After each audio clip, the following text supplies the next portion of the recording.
السلام علیکم معزز ناظرین، امید کرتا ہوں کہ آپ خیر خیریت سے ہوں گے۔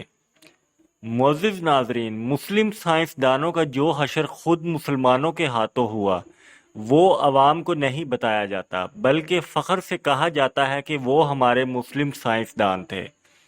ان میں سے 5 سائنسدانوں کو مختصر احوال پیش خدمت ہے۔ نمبر 1، یعقوب الکندی۔ فلسفے، طبیعیات، ریاضی، طب، موسیقی، کیمیا اور فلکیات کا ماہر تھا۔ الکندی کی فکر کے مخالف خلیفہ کو اقتدار ملا تو ملا کو خوش کرنے کی خاطر الکندی کا کتب خانہ ضبط کر کے اس کو 60 برس کی عمر میں سرِ عام کوڑے مارے گئے۔ ہر کوڑے پر الکندی تکلیف سے چیخ مارتا اور تماشائین عوام کہکے لگاتی۔ نمبر 2، ابن رشد۔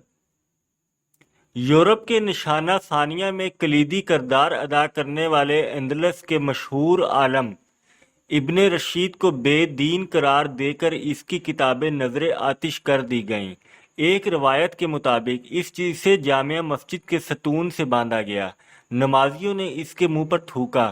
اس عظیم عالم نے اپنی زندگی کے آخری ایام ذلت اور گمنامی کی حالت میں بسر کیے۔ نمبر 3، ابن سینا۔ جدید طب کے بانی ابن سینا کو بھی گمراہی کا مرتب اور مرتض قرار دیا گیا۔ مختلف مسلم حکمران اس کے تعاقب میں رہے، وہ جان بچا کر چھپتا پھرتا رہا۔ اس نے اپنی وہ کتاب جو 600 سال تک مشرق اور مغرب کی یونیورسٹی میں پڑھائی گئی، یعنی القانون فی الطب، حالت روپوشی میں ہی لکھی۔ نمبر 4، زکریا الرازی۔ عظیم فلسفی، کیمیا دان، فلکیات دان اور طب زکریا الرازی کو جھوٹا، ملحد، کافر قرار دیا گیا۔ حاکم وقت نے حکم سنایا، رازی کی کتابیں اس وقت تک اس کے سر پر ماری جائیں جب تک یا تو کتاب نہیں پھٹ جاتی یا رازی کا سر۔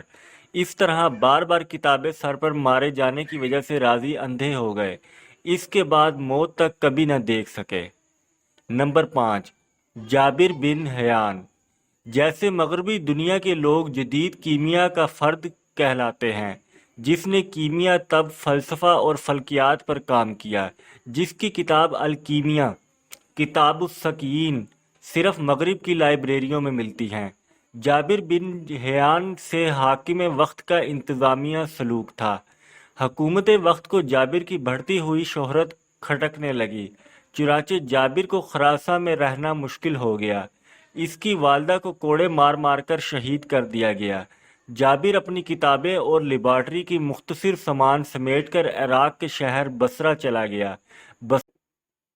بصرہ کے لوگوں نے جابر کے علم کی بہت تعریف کی۔ معزز ناظرین، آپ کو ہماری ویڈیو کیسی لگی؟ پلیز چینل کو سبسکرائب کیجئے، ویڈیو کو لائک کیجئے اور کمنٹ میں اپنی قیمتی رائے کا اظہار کیجئے۔ شکریہ۔